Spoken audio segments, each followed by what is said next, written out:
Bonjour les deux Malouins dans la course. Bonjour Erwan, bonjour Fabrice. Bonjour Françoise. Fabrice, merci de nous accueillir à bord de ton bateau. C'est l'ex-lettré de Saint-Malo, c'est maintenant Team Vent debout. Exactement, c'est un plaisir de vous avoir à bord. Nous, on est toujours très contents de venir te voir. Et puis aujourd'hui, on est heureux d'accueillir aussi à bord de ton bateau Erwan Thibouméry. Bonjour Erwan. Bonjour Françoise. Alors Erwan, ça y est, c'est parti. Tu as trouvé ton bateau et Ouais. tu te prépares toi aussi à partir sur la route du Rhum. Oui, tout à fait. J'espère avoir le bateau maintenant d'ici 2 ou 3 semaines. 3 semaines grand maximum. Oui. Et puis commencer un chantier avec ce bateau. Enfin, naviguer d'abord un petit peu avec, certainement pendant une semaine, avant de faire un premier chantier.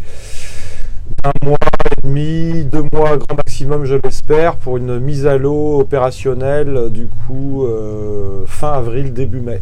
C'est pas ta première route du Rhum, tu as déjà vécu en termes de croisière. Ah si, moi, c'est ma première route du Rhum, bien sûr que je dispute ici.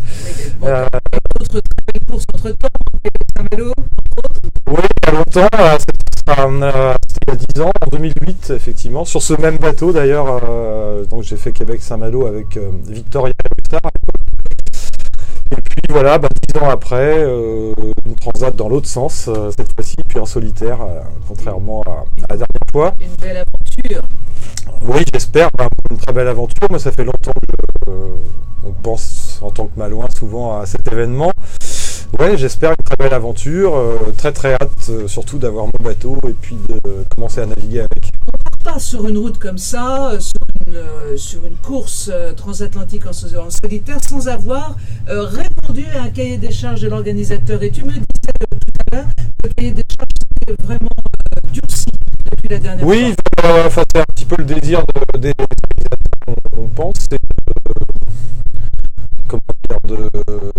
Ils ont voulu un petit peu rendre plus exigeante la qualification en mer, pas avec des grandes différences, enfin avec des conditions de vent minimales exigées au près, notamment pendant un minimum d'heures.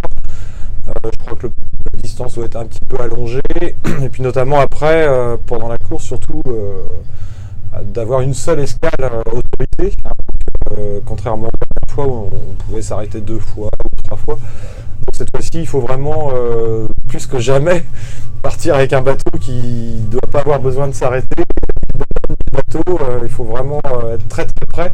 Donc il nous exige tout ça aussi dans les préparations. Donc, ça exige une bonne préparation. Fabrice, tu es dedans là en ce moment à fond. Exactement. C'est la préparation, voilà, pour avoir un bateau fin prêt pour les qualifications dans le courant de l'été, c'est ça?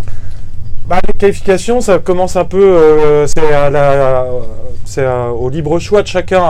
On peut se qualifier dans son coin, on peut aussi se qualifier sur un programme qui nous suggère. Il y a 3 régates officielles qui sont qualificatives, une en Méditerranée et puis 2 bassins Atlantique et Manche. En juillet, il y a la Dream Cup, Saint-Tropez, je ne sais plus pour les Méditerranéens, c'est à peu près à cette époque-là. Mais enfin, rien n'empêche de se qualifier quelqu'un au mois d'avril, s'il le désire, ni au mois de mai, par exemple, faire une qualif plus tôt pour être qualifié plus vite. Ça dépend de chacun et des préparations des bateaux surtout. Et ouais, à partir de quand on va pouvoir voir ton magnifique bateau sur les moi on commence à les voir arriver. Moi je l'ai vu hier, j'étais au Havre hier personnellement, parce qu'il est en Bretagne, il est à Lorient, là à côté de Lorient, donc moi je l'ai vu hier. Il va bien. Il va bien, moi j'étais très bien aussi avec lui. Maintenant, pour le chantier, ce qui va déterminer le fait de le voir, c'est la localisation du chantier que j'ai à faire. Oui. Un petit peu comme Fabrice, j'ai la problématique de trouver un lieu pour pouvoir faire ce chantier convenablement. Je vais commencer à interroger Saint-Malo, mais je sais qu'ici, je ne suis pas le seul et c'est assez compliqué à Saint-Malo. Mais enfin, j'espère, moi, le faire ici. Donc, pour répondre à ta question, j'espère que ça sera ici et que je pourrai à ce moment-là amener le bateau dans 15 jours ou 3 semaines ici.